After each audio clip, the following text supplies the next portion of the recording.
Alright, I'm currently stuck in this super heavy traffic driving home from work. And so I figured I'd make a video because I have some things on my mind. Before we start, rocking the date just today to work. It's a little boost of morale for me and for you guys if this inspires you at all to do a little bit better, be a little bit more aggressive, or work a little harder. You know, a little date just to look at on the wrist while you're trying to make some money, get some financial freedom is always a welcome treat. But anyway, something I just wanted to talk about. I spent $3,000 on a high risk stock. So in my previous videos, I already kind of went over what my investment portfolio looks like, where my wealth is at in terms of my real estate and my stocks. And I talked about, like, here's how you get, here's what I'm going to do with my real estate. Here's how I made, here's how I tripled my money in stock investments. And if you guys want to see those videos, just go ahead to the channel and you can see those videos up there. But I have been quite successful in my stock market investing, and so I want to try my hand on super high risk penny stocks. And the penny stock that I bought is Planet 13, ticker symbol PLNH. And this is they're the biggest cannabis retailer in the world, I believe so. I'm really familiar with Planet 13 because I'm from Las Vegas. I grew up in Las Vegas, and I believe Planet 13 is based out of there. I believe that's where the first big Planet 13 branch was held. And what they do is, so of course they have these boutiques that sell marijuana, but they also have like a luxury lounge where you can smoke there, kind of like a cigar lounge, but for marijuana and cannabis instead. And of course they sell like edibles and all that stuff and the paraphernalia that comes with it. I don't personally partake in drugs or weed, but with this company, they opened a bunch of branches in other states, particularly Florida. And so their stock price has really gone down a lot as of recent because, and this is from my analysis of the stock, they spent a lot of money, a lot of capital expenditure from opening these branches. You gotta spend the money for the infrastructure, the rent for all these branches because they're brick and mortar, getting the stock, doing the advertisements, blah, blah, blah, blah. And so, of course, their profits, I believe, not the profits, but the revenue was the same, if not a little bit better, but it got way overtaken by all the capital expenditure that they've had recently. So it makes the stock look, not that good because they're spending more money than it looks like they're spending or that they're making. And so the last quarter earnings, or maybe the last two earnings reports, were not good. They did not beat numbers. They did not meet analyst expectations, and so the stock price has been going down.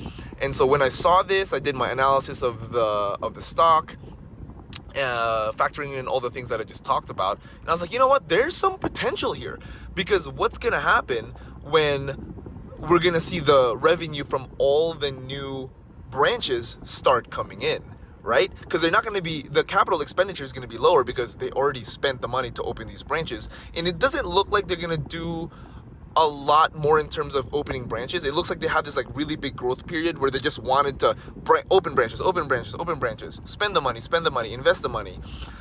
And then now they're going to slow down on spending money to open new branches. And now those new branches that they did spend the money on are going to start raking in income.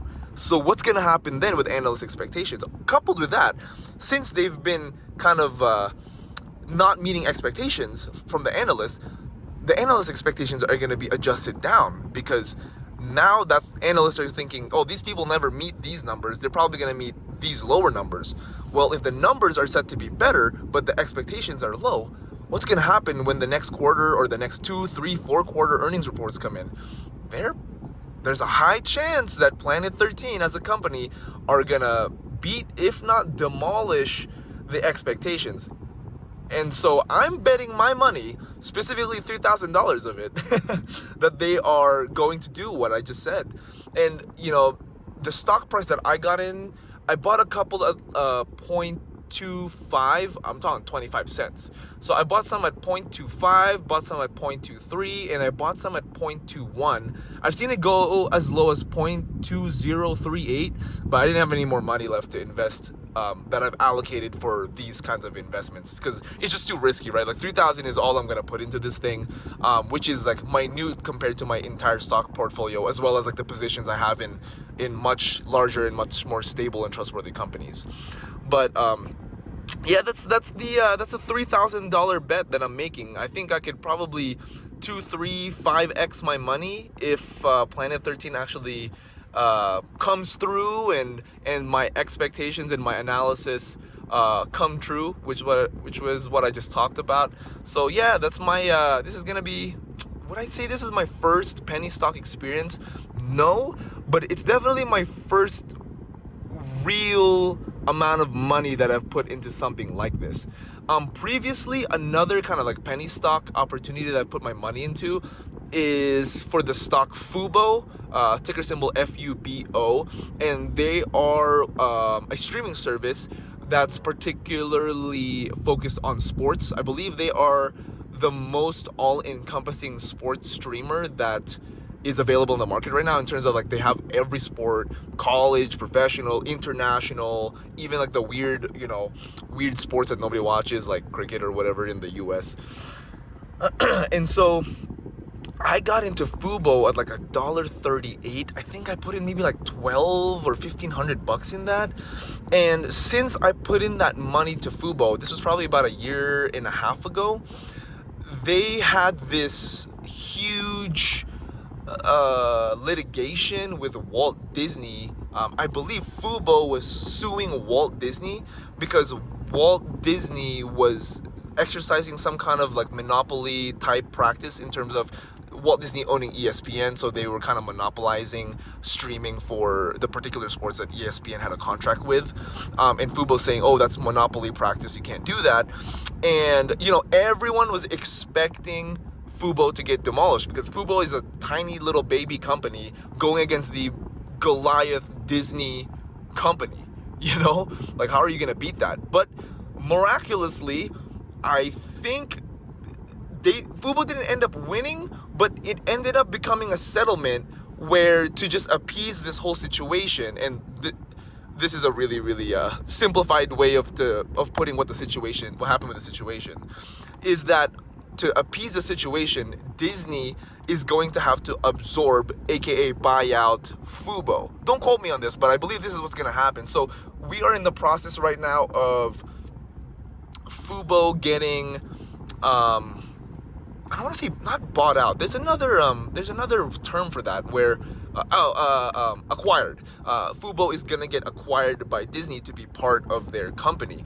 And so since that happened, the stock price of FUBO went all the way up to like $3.98 from an initial $1.38 investment. So that's like a 100 and something % gain that I'm up with FUBO, and I'm still holding it right now because like the whole acquisition has not completely gone through yet. So I think there's some legal stuff that's still being kind of cleared out. But once that really comes through, man, FUBO, from $1.38, imagine if that hits $13.98 or $14. That's 10x. Now, I have had other stocks 10x, and I'll talk about like the blue chip stocks maybe in the future, just so we can have some organization in these videos instead of me just yapping about whatever comes to my mind. But God, it would be great to add another stock to the 10x club in terms of my portfolio. That would be super, super cool. So yeah, guys, those are my penny stock bets that I'm doing right now. I hate to use the term bets because I do not advocate anybody to be betting money in penny stocks or anything at all. As a matter of fact, none of this is financial advice. I'm just telling you guys what I'm doing with my stock portfolio and my investments. And if you guys want to pick something from it, then happy to provide the value and the knowledge to you guys. And you can see, like, even though these are risky stocks that I'm investing in, like, there's thought that I've put into this. I've actually analyzed the stock and seeing like what's the risk reward ratio here, and if the reward to risk ratio is really good, then yeah, man, let's put in some money. the money I put in will be according to that risk reward balance.